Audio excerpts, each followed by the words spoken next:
Hello and welcome to the podcast. This is Ron's Amazing Stories. We have stories that should thrill you a little and chill you a little. It's amazing. What you'll hear are adventures sent in by you guys, classic stories from the pulp mags, and episodes from the golden age of radio. We have special segments like Ghost Stories with Sylvia. That's amazing. And These Are Your Stories. So settle in for the next hour and enjoy the show. One more thing. You just might want to prepare yourself to be taken away from today. Another 5-minute mystery.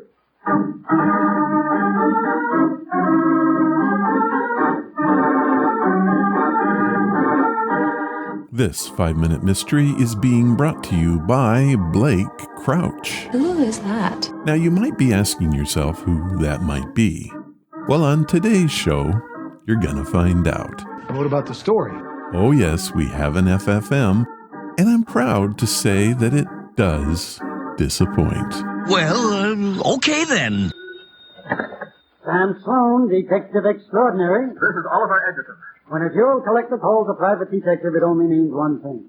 Am I right? If you're referring to robbery, yes, but it's more than that. Can you come over? I'll make it a large fee. Open your door, client. I'll be there to greet you.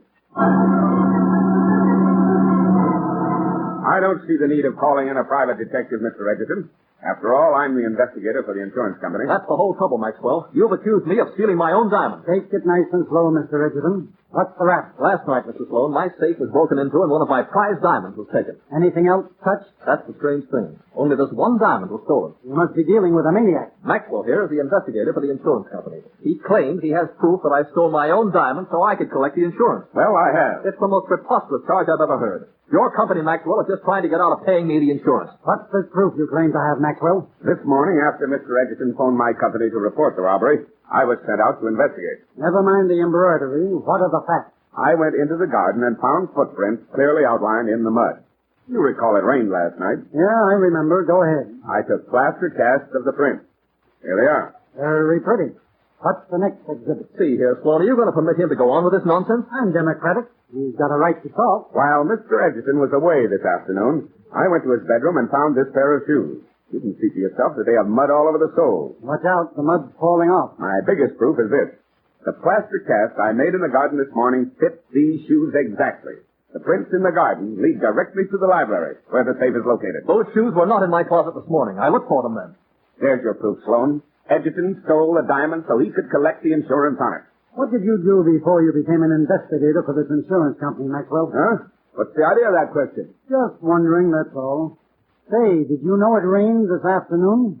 The prints in the garden must be gone. Yes, I know it rained. Will you stop discussing the weather, Mr. Sloan, and tell this man he's crazy? He's not crazy, Mr. Edgerton. He knows what he's doing. You didn't steal that diamond, and he knows it.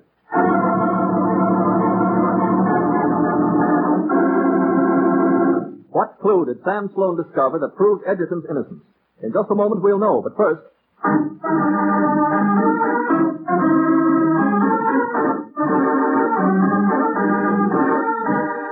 Sam Sloan, huh? Copyright? I don't think Sam Spade has anything to be concerned about. Agreed.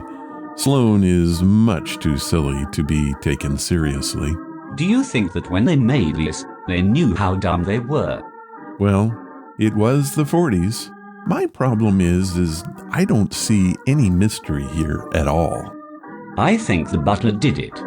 You're probably right. And now, back to our story. You're talking through your hat, Sloan. Edgerton stole his own diamond. You manufactured your own phony proof, Maxwell. Edgerton's shoes can't possibly be the ones that made those prints in the plaster cast.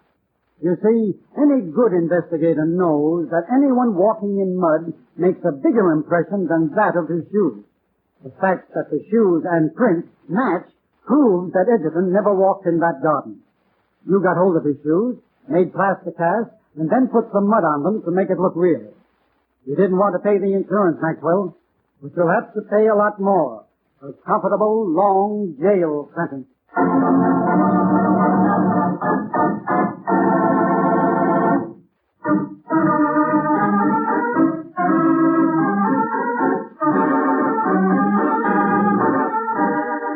Okay, again, we're left with nothing, and yet a crime was somehow solved.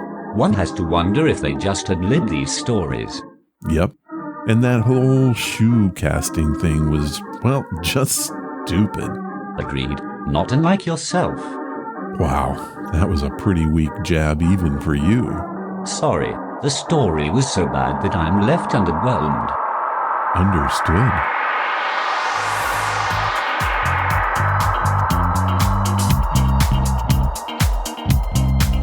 It's that you say? Hello, and welcome to the podcast. Have you ever heard of Richard Diamond? Well, yeah, I can't say I have. Well, he's a pretty darn good detective, and we have a story all about him. You got anyone that can verify that for me? Do I need to? We also have a ghost story about a schoolmaster who wasn't there. Spooky. It is. And we end the show today with a brand new Johnny Is It True movie trivia edition. That does sound amazing. It is. So let's get this all going with this from our sponsor, Audible.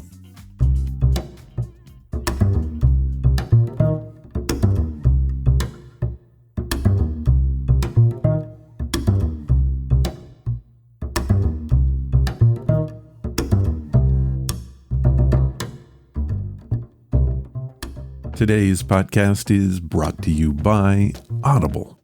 Get a free audiobook and a 30-day free trial at audibletrial.com/Ron's Amazing Stories. Audible has sponsored the show now since July of 2019. We have reviewed more than 140 audiobooks, and the list keeps growing. Did you know that Audible has over 200,000 books available? And a lot of those are included in the free catalog. Audible is amazing, and it is the perfect companion to Ron's Amazing Stories. If you like this podcast, you're going to love Audible. So what am I listening to?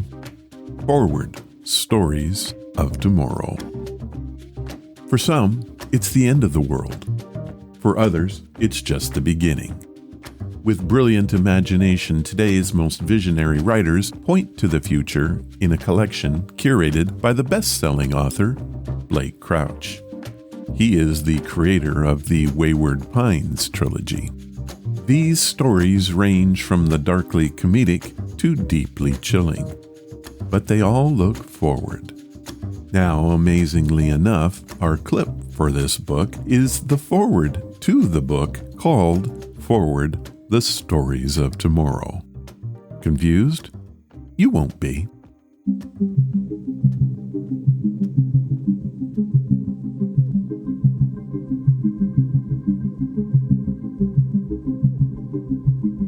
Brilliance Audio presents Forward, a collection of Amazon original stories by Veronica Roth, Blake Crouch, N.K. Jemison, Amor Tolles, Paul Tremblay, and Andy Weir.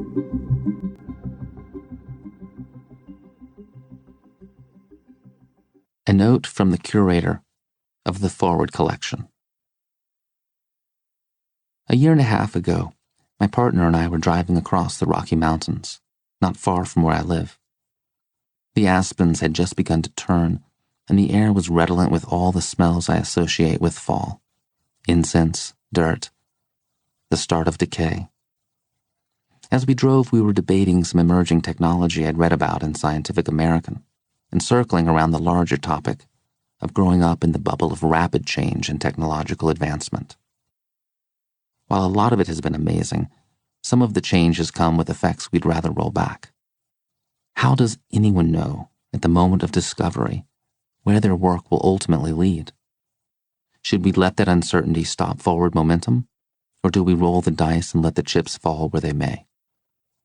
How does it feel to change the world?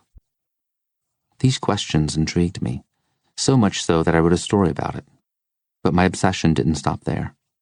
I also wanted to know what other writers would write when posed with the same questions.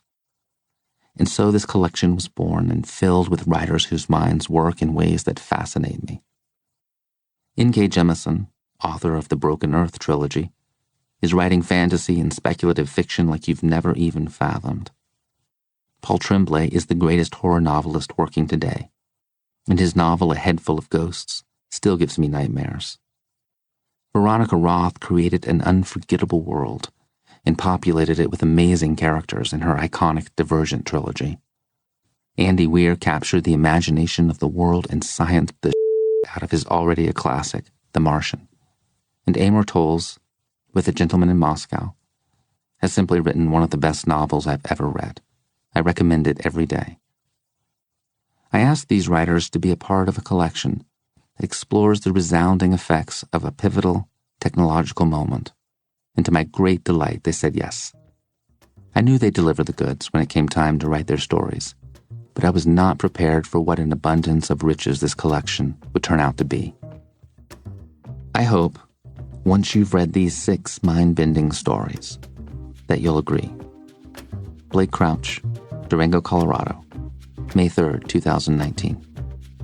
As Blake said, this book contains 6 compelling stories that should both amaze you and terrify you. Ark by Veronica Roth, read by Evan Rachel Wood from Westwood, is a story about the eve of Earth's destruction. A young scientist discovers something too precious to lose in a story of cataclysm and hope. Next is Summer Frost by Blake Crouch himself, read by Rosa Salazar from Attila, Battle Angel. A video game developer becomes obsessed with a willful character in her new project. This is a mind-bending exploration of what it means to be human. Next up is Emergency Skin by N.K. Jemisin, read by Jason Isaacs from Star Trek Discovery. What will become of our self-destructed planet? An explorer returns to gather information from a climate-raged Earth that his ancestors fled centuries ago. The next story is You Have Arrived at Your Destination by Amor Towles, read by David Harbour from Stranger Things. Nature or nurture? Neither. Discover a bold new way to raise a child in this unsettling story from the near future. The Last Conversation by Paul Tremblay and read by Stephen Strait from The Expanse. What's more frightening, not knowing who you are or finding out? Imagine you woke up in an unfamiliar room with no memory of who you are, how you got there, or what you were before. And finally, we have Randomized by Randy Weir, read by Janina Gavinkar from True Blood. In the near future, if Vegas games were ingeniously scam-proof, then heists would have to be too. An IT wizard at the Babylon Casino is enlisted to upgrade the security. The new quantum computer system is foolproof, but someone on the inside is no fool. For once, the odds may not be in favor of the house. Now, this is one of the better audiobooks that I have listened to. Also, since it's a collection of short stories, it's so easy to listen to. There is action, suspense, and some quite chilling moments. If that appeals to you, head to audibletrial.com/Ron's Amazing Stories and you can have Forward, Stories of Tomorrow for free. Here is what Audible has set up for us. They are offering a free audiobook in 30 days to give you the opportunity to check out their service. This also grants you access to the included catalog, which is updated constantly with new titles. So to download your free audiobook, go to audibletrial.com/Ron's Amazing Stories. Thank you, Audible. And now, it's time for your stories. These are your stories, sent by you, for you.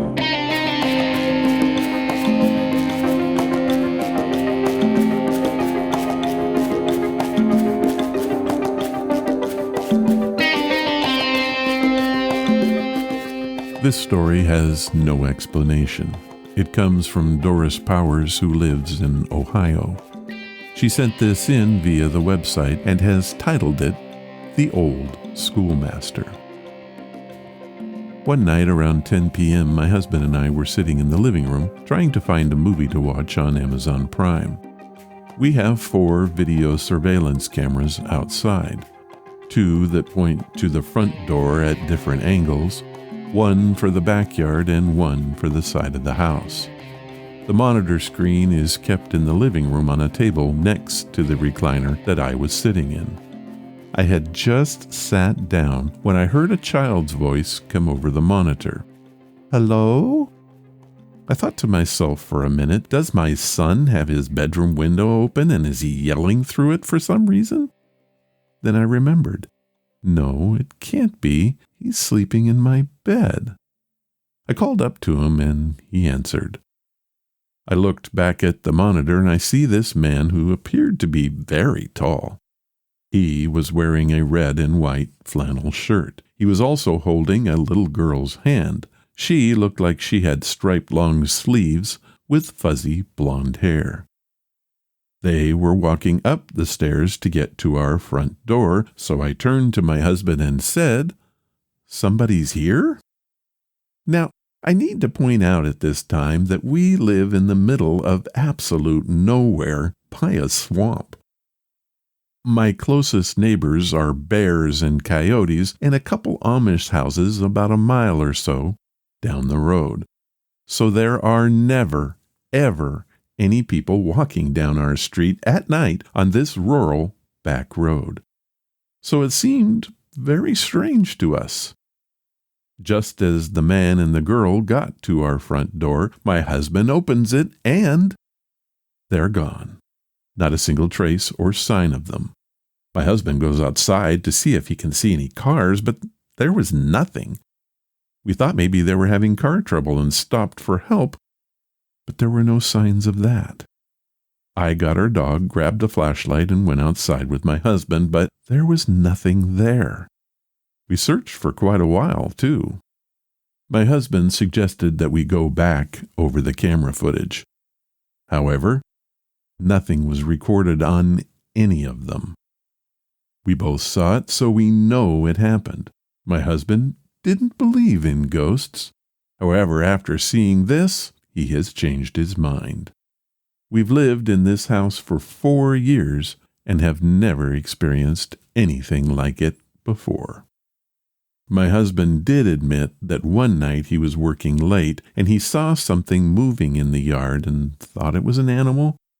When he went out to look, our son's tire swing was swinging back and forth. Crazy. Another thing. Quite recently, our son doesn't like to sleep in his bed because he says it sounds like something is crawling around underneath it. The original part of this house was built in the 1800s and was used as a schoolhouse. An addition was put onto the house 20 years ago to make it bigger. The old schoolmaster's house used to be across the street. It had fallen into disrepair, so we decided to have it demolished. These events happened the day after the final work was completed. What happened is really weird, and we've come to terms with it. It was probably a ghost sighting. Perhaps the old schoolmaster moving on. I know I'm not crazy because we saw them and heard them too. I've not seen any ghosts in my lifetime before this, but I have wondered why it took so long for me to see one here. What bothers me is it seemed like they wanted to get my attention, and that makes me feel very uneasy. So weird. Update. Our son still hasn't been sleeping in his room. He tells me that he sees things, and I believe him 100%. We are turning what used to be his playroom into a new bedroom. I wanted to see what he was experiencing, so I decided to try and sleep in his room. Every single night I tried, I had nightmares. So we said he could sleep in our room until his new room is ready, which will hopefully be in a couple days. Doris Powers, Ohio.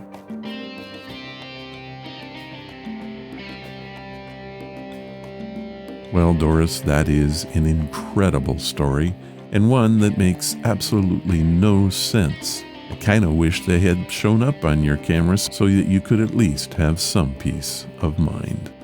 Thank you for sharing your story with us. I don't think I've heard one quite like it before.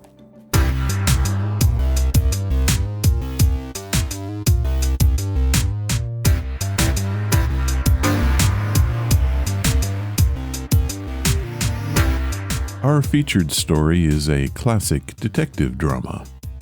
In 1945, Dick Powell portrayed Philip Marlowe in the movie Murder, My Sweet. This was a radical departure in character for Mr. Powell from a Hollywood song and dance man to a hard-boiled detective. In 1945, Lux Radio Theater brought the movie to radio, again with Dick Powell in the lead. It was these two performances that prompted the series Richard Diamond, Private Detective, in 1945 with Powell as the lead. Quick side note here, Richard Diamond was one of the few radio shows that was successfully moved to television with David Jensen in the title role. Diamond was a slick, sophisticated detective with a sharp tongue and would often get knocked on the head with a revolver butt or other items. His counterpart on the police force was Lieutenant Levinson, who often accepted Diamond's help reluctantly. Although they always seemed to be at odds with each other, Diamond and Levinson were actually best friends. Our story today takes a closer look at this relationship. It is titled, simply enough, Lieutenant Levinson Kidnapped. What we're going to hear is actually a repeat of an earlier show, and this one aired on October 18th, 1950. Listen while the makers of Rexol drug products and 10,000 independent Rexol family druggists bring you Dick Powell as Richard Diamond, Private Detective.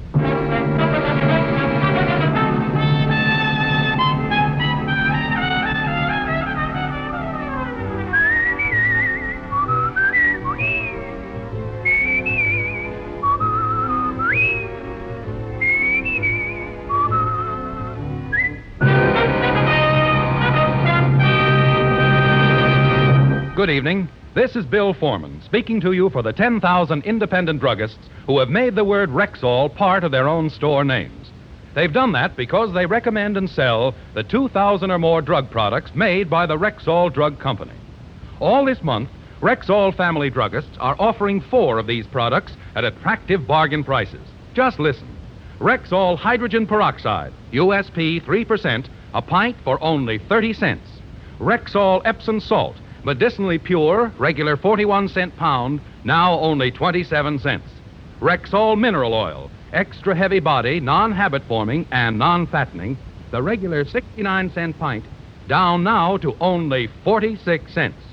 Alco-Rex Rubbing Alcohol Compound, top quality, the regular 49-cent pint, yours now for only 32 cents. Remember, these bargains are available all during August at Rexol drugstores everywhere. And remember this, too. You can depend on any drug product that bears the name Rexol. Good health to all from Rexol. Now, your Rexol family druggist brings you a transcribed half hour with Richard Diamond, Private Detective, starring Dick Powell.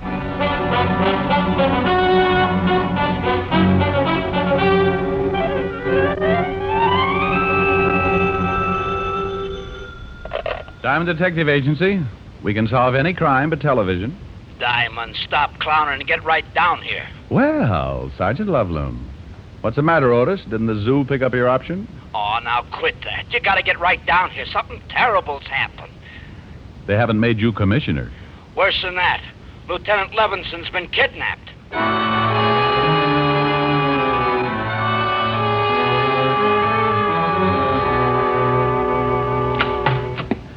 Diamond to see you, Captain. Hello, Collins. Sure. All right, Diamond. Otis just called me about Walt. Now, look, Rick.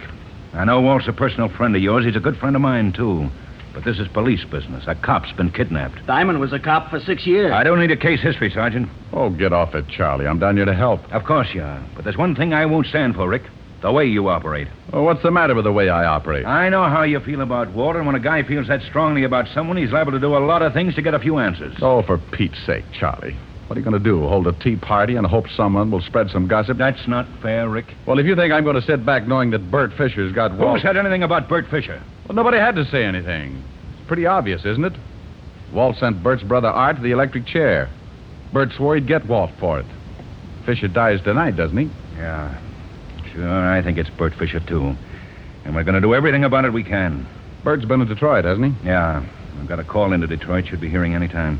This phone call you got saying they had Walt. I didn't have time to trace it. The guy said Walt was being held, and when Art Fisher dies tonight in the chair, so does Walt. Charlie, I'm going to work on this thing whether you like it or not. Well, that figures. But I promise you, Rick, I won't save your skin if you get out of line. Any leads yet? No. You're rounding up the usual stoolies. Well, I know a couple of boys who might have a few angles. Who? Nobody who would give you any information. These guys aren't stoolies. They might tell me because I think they like me. You see, Charlie, sometimes it pays not to be a cop. I'll expect any information you get, Rick. Oh, sure. Well, I'll see you later. Rick? Yeah? Be a good boy, will you? Collins, if we don't find Walt by 11 o'clock, can you hold up Fisher's execution? No. Oh, that's swell. I'll keep in touch. Hey, Diamond, do you think you can do anything? And I can try. Do me a favor, Otis. Okay. Get me a complete background on Bert Fisher. Everything. All his friends, his record, as far back as you can go. Gee, Diamond, I'm scared for the lieutenant. You're not alone with that one, Otis. In the Bowery, living in a broken-down rooming house, was a man. 20 years ago, he'd come to the big city with his trumpet tucked under his arm. He'd started playing with little combinations along 52nd Street, and pretty soon the word got around. Everyone came to listen to him. They called him the Dean of Jazz, and the title stuck. Then one night he had an argument with one of the Fusari mob, and the next morning they found him in an alley, half dead, his face beaten to a pulp. It was a long time before the Dean could get around again, and it was a lot longer before he could play his trumpet. And by then, no one would have him. He couldn't make enough with the horn, so he tried crime. And that's where I met him. I did him a favor, and a short time later he went straight. He'd still kept his underworld connections, but he wasn't a stoolie. I'd just done him a favor once.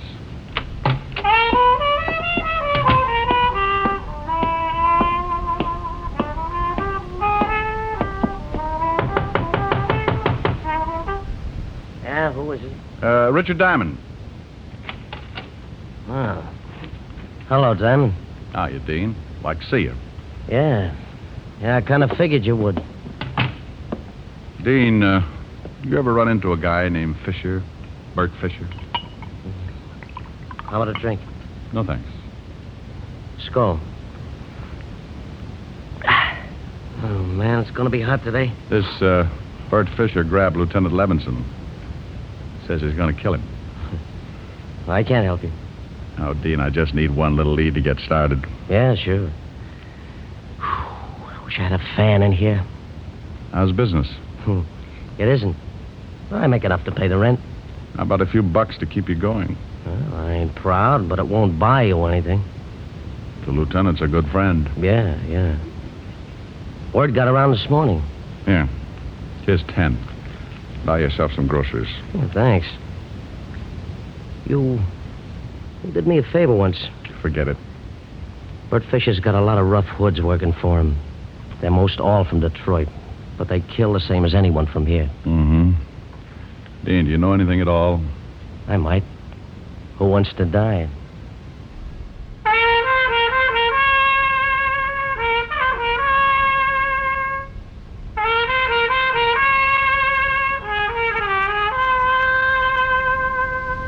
Hey, still blow pretty good. Sure, me and Bix.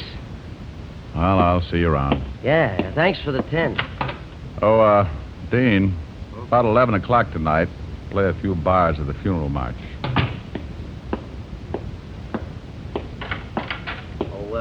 Diamond, Yeah? you remember this tune, don't you?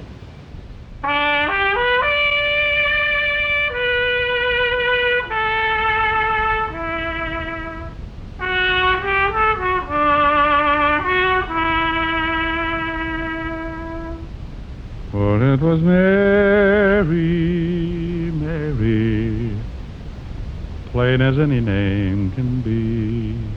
You got it, pal. See you around.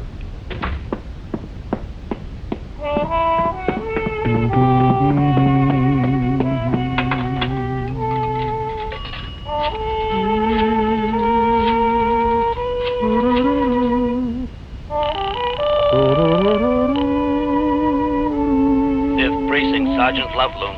Oh, this is Diamond, Otis. What'd you find out? Oh, I got reports on everybody we know is connected with Bert Fisher. You want me to read them off? Anybody on that list named Mary? Mary? No, these guys are all named Hallelujah or something. Look, check all of those names and see if Fisher or any one of his boys ever knew a girl named Mary. Then after you do that, You'll what? Holy smoke, I'll talk to you later.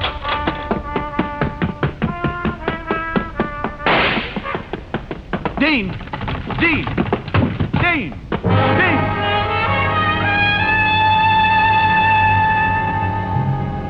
The Dean had blown his last note.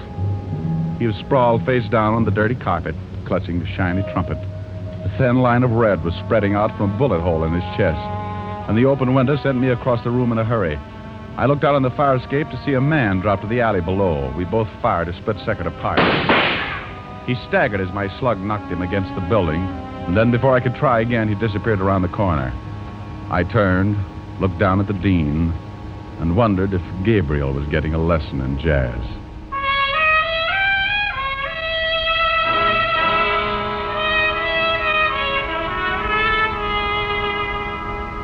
Diamond, I warned you before you left here Okay, Charlie. A nice guy's been killed, but all the crying in the world isn't going to help. Hey, I got something, Diamond. Let's see. Good grief, he's got the whole department working for him. Come on, Otis, what have you got? Is it all right, Captain? Yeah, go ahead. I should be in the second-hand business. Report on one of Fisher's old mob, Lou Baxter. Only one of the whole bunch who had a girl named Mary. Mary? Who's Mary? Charlie, look at this picture. Lou Baxter. I've been looking at it all morning. Oh, take another look. This is the guy I shot climbing down off the fire escape after he killed the Dean. What? Holy smoke. You know where you can pick him up? Oh, he's a local boy, all right. Didn't go back to Detroit with Fisher. I've had a call on him since 10:20 this morning. Hey, what about that girl, Otis? Name's Mary Sinclair. Used to go with Lou Baxter, Captain. No address on her. Mary Sinclair and Lou Baxter, huh? Well, it's the first lead we've had. I'll get the boys on it. Charlie had his methods and I had mine. Otis got in touch with the musicians local, and in half an hour I had a list of all the places the Dean had worked since the union had a record on him. I started checking dives, restaurants, jam joints, questioning owners, bartenders, waiters. No one knew a girl named Mary Sinclair. Around 3 o'clock, I wandered into a place on 52nd Street known as the Red Parrot. Hey. I'm looking for information. You a cop? Private cop. Mm-hmm. You remember a guy who played here last year? Trumpet man, the Dean? Sure. Everybody knows the Dean. Something wrong? The Dean got himself killed. Oh, no. Gee, that's too bad. Real nice guy. You ever know a girl named Sinclair? Mary Sinclair? No. No, I don't think so. Okay. Hey, mister. Yeah? Why don't you ask Ed? He's the boy with the fingers playing the piano. He knew the Dean pretty well. Thanks.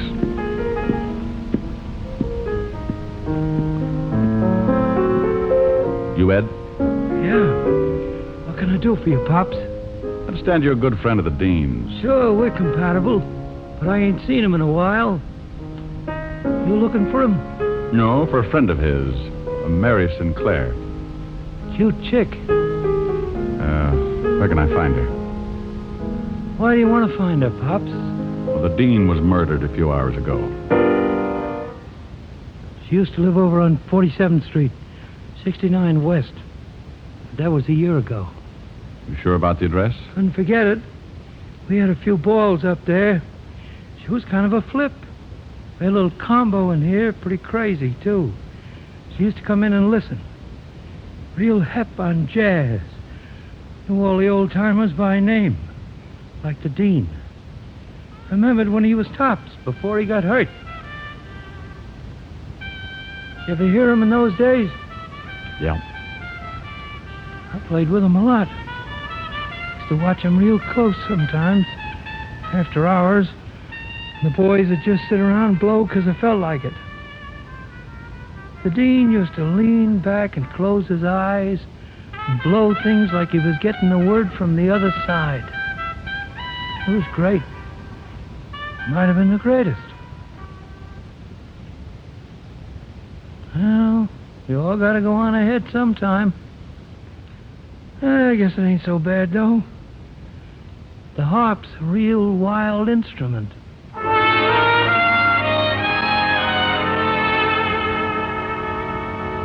I left the piano player and headed for the address he'd given me.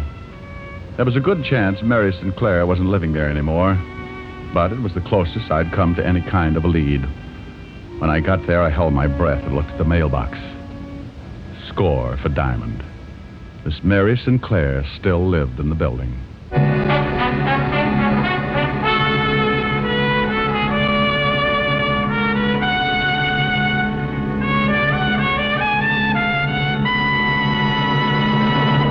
Ladies, famous beauty expert Ann Delafield says that women don't really need most of the cosmetics they own. You mean I can actually do without all the lotions and creams I buy? Exactly. Ann Delafield says it's nonsense to think a woman needs more than one cream. She has originated a single cream, the Ann Delafield All-Purpose Deep Cream that does everything for you. It's a face cream, a cleansing cream, neck, eye, and throat cream. All creams in one. So good for your skin and so economical, too. Sounds marvelous. Are there other Ann Delafield cosmetics? Yes, indeed. There are vitamins for added beauty protection, double-duty powder with built-in foundation, and other Ann Delafield beauty aids to save you time and money, yet give you the very best you can buy anywhere. Well, you've convinced me. I'll be looking for them tomorrow. Then look no further than your nearest Rexol drugstore, the store with the orange and blue sign. And now back to tonight's adventure with Richard Diamond, Private Detective, starring Dick Powell.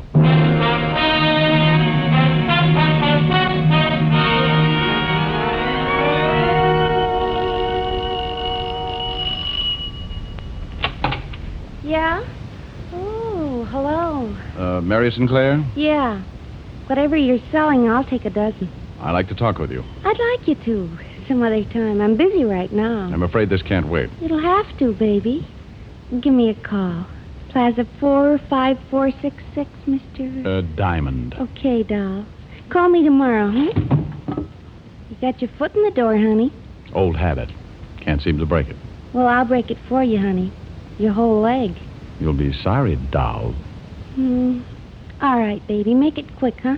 What do you want? Let's talk inside. I told you. Yeah, I know. It was cooler in here. The coolest. But it won't be for long. Where's Lou Baxter? Who? You know, the boy you used to run around with. I ran around with a lot of boys. Ever since I was in grammar school, I ran around with boys. It's a hobby. Where's Lou Baxter? Baby, I don't know. You want to twist my arm? Go ahead, it might be fun. He just killed the dean. He did? Shame on him. Forget it, Mary. Hey, Lou. Get out of the way. That's the guy who put a slug in me. Look like you're in pretty bad shape, Baxter. Doctor's coming. But he ain't gonna be able to help you. See, honey, you should have come back tomorrow. Shut up. Well, wouldn't have been half so painful. I want Bert Fisher. Well, good for you. Get away from that door. Now, walk into that other room. Drop it back. Didn't want to play. Oh, you shouldn't have done that, Charlie. I needed him alive. That's gratitude for you. I knew you'd get into trouble, Diamond, so I tailed you from that last bar on 52nd. Is this, Mary Sinclair? Charmed, I'm sure. Ought to stay here. Call a wagon. Right. There's a doctor coming up. I doubt if he's legit. Wait for him, and then bring him down to the station, Otis. Right. Come on, Miss Sinclair. Sure, honey. You know, Mr. Diamond, I think I'll have to break that date for tomorrow.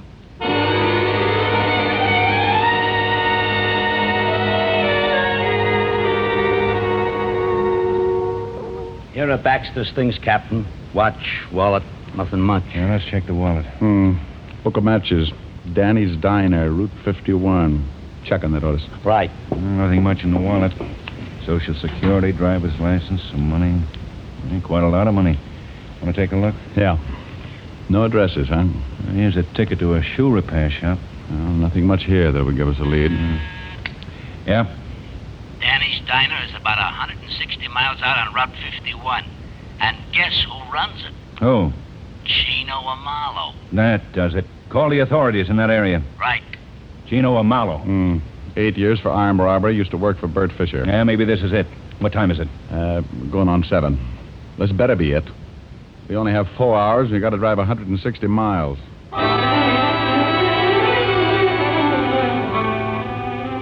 Captain Collins talked to the sheriff's office and set up a rendezvous with him near Danny's Diner. Then we piled into a squad car and roared across the 59th Street Bridge for Route 51. Step on it, Otis. We're doing 80 now. 10 to 90. It's getting late. Now, Rick, you think we should bust right in the diner and take Amalo? No. Amalo doesn't know me. Never seen me. You stake out your men around the place and I'll go in. Give me a couple of minutes, then you come in, work on Amalo a little, and then leave. If he knows where Fisher is, you'll try to get in touch and I'll tag him.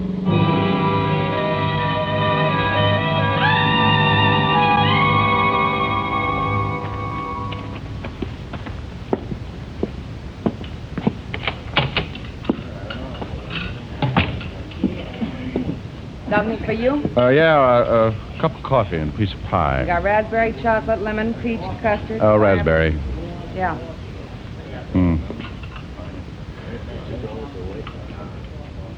Here you are. Where's the closest gas station? About a mile down the road, but I think it's closed. It's after 10. Closes at 10. Oh, thanks. Miss? Oh, miss. Yeah. Where's Chino Amalo? In the back. You want him? Call him. Sure. Hey, Mr. Amalo, someone wants to see you. Okay, be right there. Yeah, something I can do. Oh, what are you doing way out here, Captain? This your book of matches? Yeah, that's the name of my place. These matches on Lou Baxter. Baxter's dead. Oh, that's too bad. You're not going to tie Baxter up with me, are you? Lots of people come in here and take my matches. If Baxter came in here, you saw him. You're an old friend. Well, sure, I know Lou, but I ain't seen him in years. We got word your old boss is in town, Bert Fisher. Oh, is that right? Know where we might find him? No, I haven't seen Bert in years either. Look, Captain, I've been going straight. Sure. You're a little out of your territory, ain't you? This is unofficial. If you were in my jurisdiction, I'd haul you in. Look, I tell you, I'm going straight. I don't know nothing about Lou Baxter or Bert Fisher. Okay, Amalo. You may hear from me again. Well, nice seeing you again, Captain. No, miss. More coffee? Yeah. Where's the phone? Right over there on the wall.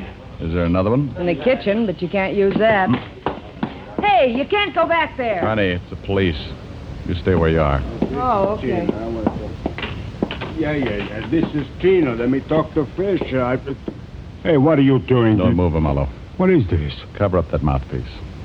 Cover it up. Okay. Now, when you get Fisher on the line, say what I tell you. Hold that receiver out so I can listen. Look, friend. You look. Say one thing wrong, and I'll use this gun. You a cop? None of your business. Well, look, I... Yeah, what do you want, Amalo? There he is. Tell him you just heard Baxter was killed. Hello. Tell him. Hello. Look, I just got news that the Baxter was killed. Yeah? Okay, anything else? Say no, that's all. No, that's all. So what's the matter with you? Oh, nothing. Okay. You got any more news? Keep in touch. Hang on. Now, where's Fisher hiding out? Get up. Where's Fisher hiding out? You dirty flat-foot, you nearly bust my jaw. Only nearly? Where is he, Amalo? Well, look, you kill me if I tell you. That's getting late. Are you going to tell me? Okay. He's in a cabin about a mile up the road. Come on. You're going to show us.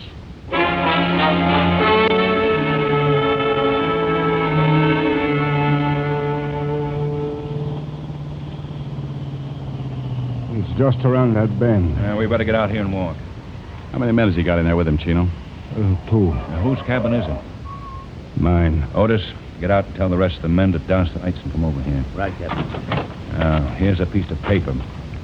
Draws the floor plan of that cabin. Here, I'll give you some light. Okay, go ahead, Mello. How many rooms? 3. Uh-huh. Okay, we're all set, Captain. Okay.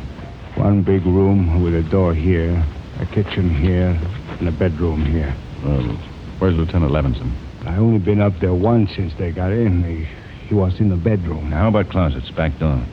One closet in the main room here, one in the bedroom here. Let's see, a broom closet in the kitchen and the back door here. Has it got an attic? No. Where's Fisher's car? Parked around the back in the shed. Okay, I'll have the men stake out the place. You're going to take me up there, Amalo. Me? He's going to take us up there. You're a civilian, Rick. If there's any shooting to be done... If there's going to be any shooting, I'm going to be in on it. Wait a minute. Who said I was going to take you guys up there anyway? I did. I told you everything I know. I ain't going to get my head shot off. You're going to walk us up there, Marlowe, and you're going to knock on the door. No. And you're going to get them to open up. Look, they're loaded with artillery, shotguns. When the door opens, you duck. Okay, suicide. You heard what the captain said, Marlowe. I'm a civilian. Without a badge, I'm allowed to get pretty nasty with you. Look, you can't make me do something I don't want. I know my rights, Captain. You know something, Rick?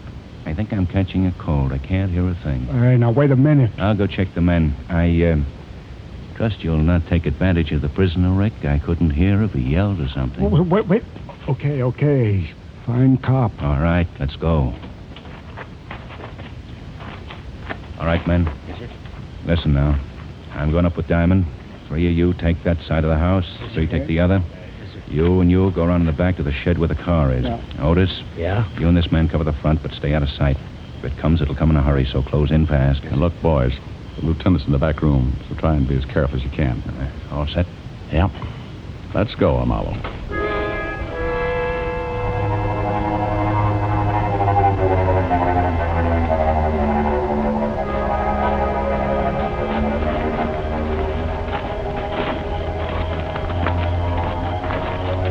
There it is. Light in the front window. Yeah, it's 10 minutes of 11. I hope their watches aren't fast. Keep going, Amalo.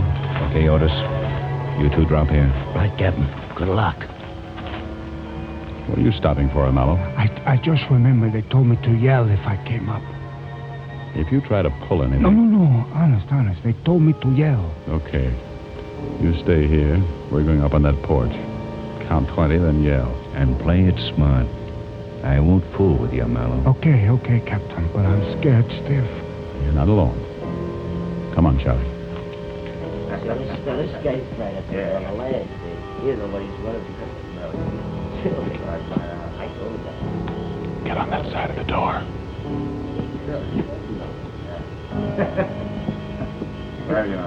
Hey, Bert! Bert, it's me, Chino! Hey, Bert, I gotta see you! You alone? Yeah. Can I come up? It's all right on him, Ed. Okay, come on up. Get him, Rick. What are you doing? Stop! One going into the room. Take out! Okay! Don't shoot anyone! I'm hurt! See you, Walt, okay. Walt? Well, it's about time. Get these ropes off me. You okay, Walt? Yeah. Thanks, Charlie. What time is it? 11 o'clock. Happy birthday.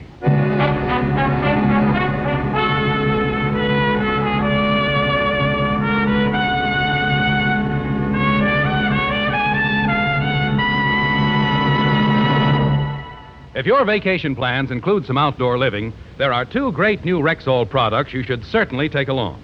One is Rexol Sunburn Cream, a wonderful new soothing lotion that actually forms a protective film over the skin, spreads more evenly and stays on better than ordinary sunburn remedies.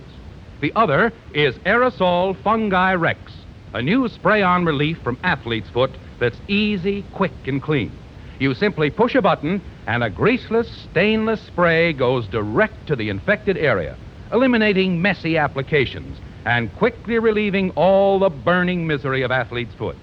Yes, this year your vacation can be rid of those 2 summer plagues, sunburn and athlete's foot. Just ask for the new Rexol Sunburn Cream and Aerosol Fungi Rex at Rexol drugstores everywhere. Good health to all from Rexol.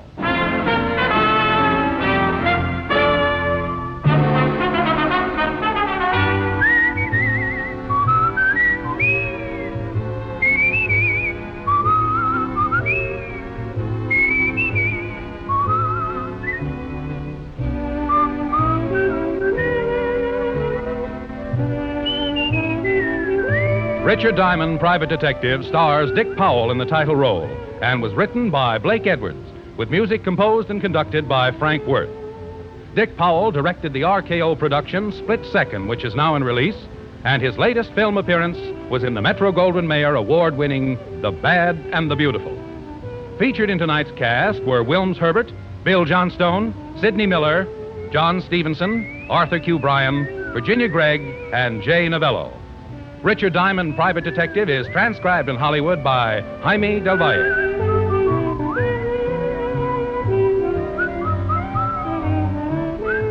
This is Bill Foreman inviting you to be with us next Sunday at this time when Rexol Drug Products again bring you Dick Powell as Richard Diamond, Private Detective.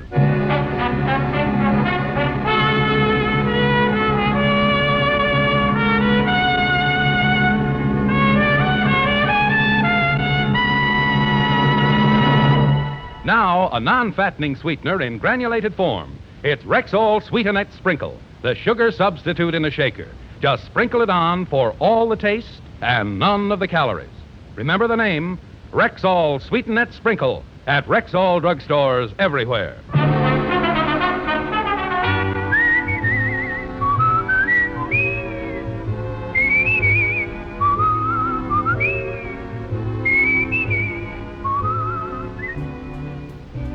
This is the CBS Radio Network. I absolutely love these shows. One of the things that makes them so good is that they were all written or directed by Blake Edwards, who also created the Pink Panther. The tune you heard being whistled there at the end of the program was done by Powell himself. The song is titled Leave It to Love, which was made famous by Peggy Lee. Her version is quite a bit different from Powell's. Peggy jazzed it up quite a bit. Richard Diamond, Private Detective began airing on NBC Radio in 1949. It was picked up by Rexol as the sponsor in 1950, then Camel Cigarettes in 1951 with its move to ABC. It then moved on to CBS, back with Rexol, substituting for Amos and Andy until September 20th, 1953. In 1957, it made its final stop with CBS, where it began its television run, which lasted until 1959.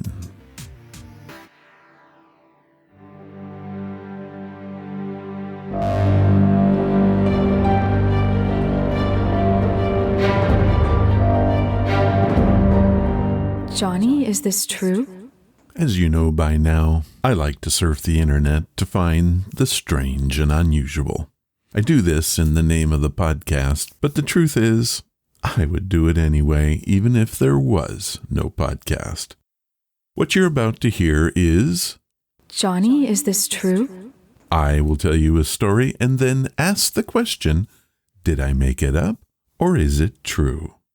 Your job is to decide. Let's get started.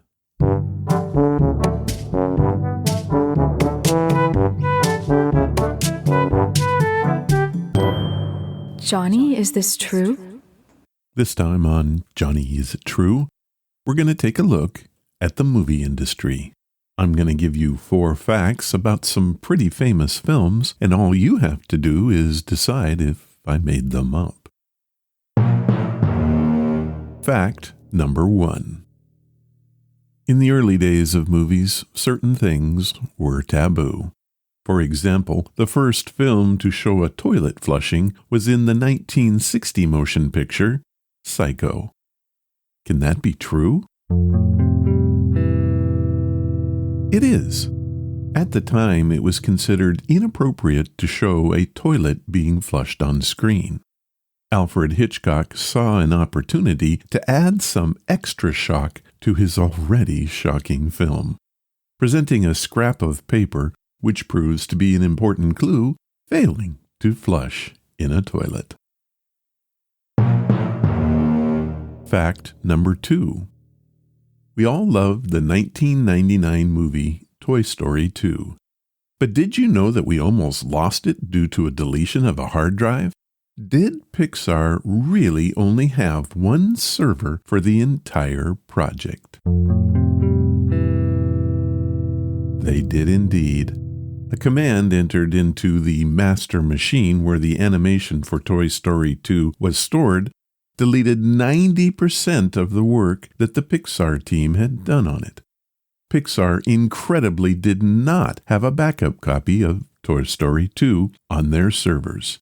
Fortunately, the film's technical director did have a copy that she was working on from home. Fact number 3. One of my favorite movies of all time is Casablanca. The scene where Rick asks Sam to play it again was to a drummer named Dooley Wilson. Now wait, I'm sure the guy was a piano player, right? Wrong. Dooley, the actor who played Sam, was an experienced musician all right and a band leader, but not a piano player. He was a drummer and mimed playing the piano. As time goes by, was dubbed in later. Fact number 4. In the movie classic, The Titanic, the famous nude drawing of Kate Winslet was created by the director of the film, James Cameron. That has to be a lie, isn't it? It is not.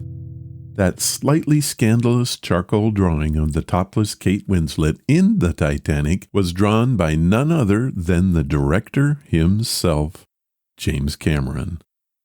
If you want something done right, sometimes you just need to do it yourself.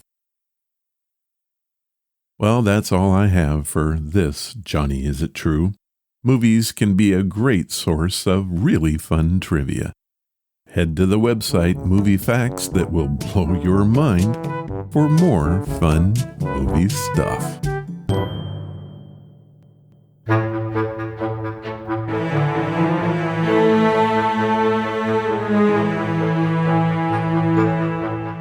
That was episode number 541.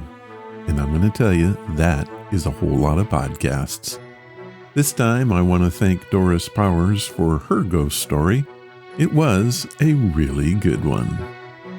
If you want to follow the podcast or the blog, head to ronsamazingstories.com.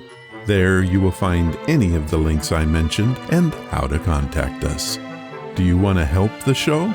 The best thing you can do is to tell your friends all about it, and please leave reviews or feedback wherever you listen. Clicking that follow or like button makes us grow. Thank you for listening, and I hope you come again to find out what are Ron's Amazing Stories.